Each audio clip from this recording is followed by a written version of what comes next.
Your brain is the most powerful weapon in the world. Once you put away your phones and your computers and all that we have nowadays, yeah, it's great. We're up to date. But your brain is the only thing you have when you're going through depression, when you're going through hard times, you're going through death, real life. You can't Google that shit, man. You're alone. You're alone. You may have a shrink you're going to, you may have a best friend you're going to, but there's 24 hours in the day where you're alone in this brain. And your brain is talking to you in all kinds of ways. And it wants to control you and pull you in these different pockets. If you can't control your own brain and your brain controls you, you got to tell your brain where you want to go and how you want to go and how you want to get there. You got to control it. If not, it's over. Until you're willing to stop asking yourself what you can get away with and start asking yourself, how far can I go? Just how much am I capable of?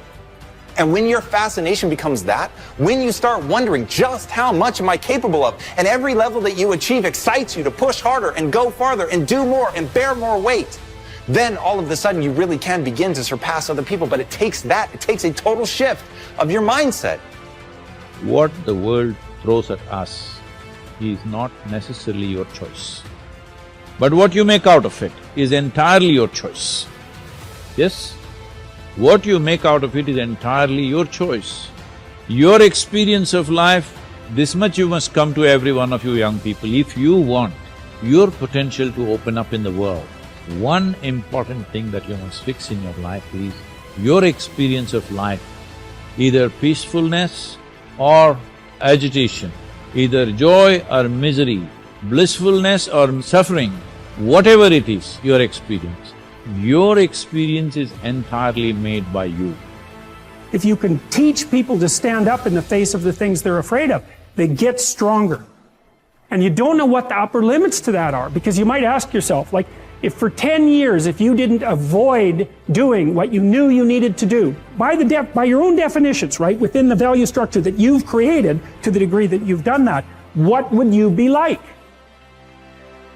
Well, you know, there are remarkable people who come into the world from time to time, and there are people who do find out over decades-long periods what they could be like if they were who they were, if they spoke their being forward. And they get stronger and stronger and stronger, and we don't know the limits to that. We do not know the limits to that. And so you could say, well, in part, perhaps the reason that you're suffering unbearably can be left at your feet, because you're not everything you could be, and you know it. And of course, that's a terrible thing to admit, and it's a terrible thing to consider, but there's real promise in it, right? Because it means that perhaps there's another way that you could look at the world, and another way that you could act in the world, so what it would reflect back to you would be much better than what it reflects back to you now. My experience is with people that we're probably running at about 51% of our capacity. I mean, you can think about this yourselves. I often ask undergraduates how many hours a day you waste, or how many hours a week you waste, and the classic answer is something like 4 to 6 hours a day. You know, inefficient studying, watching things on YouTube that not only do you not want to watch, that you don't even care about, that make you feel horrible about watching after you're done. That's probably 4 hours right there. You know, you think, well, that's 25 hours a week, it's 100 hours a month, that's 2.5 full work weeks, it's half a year of work weeks per year.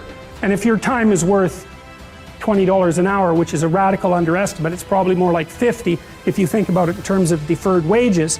If you're wasting 20 hours a week, you're wasting $50,000 a year.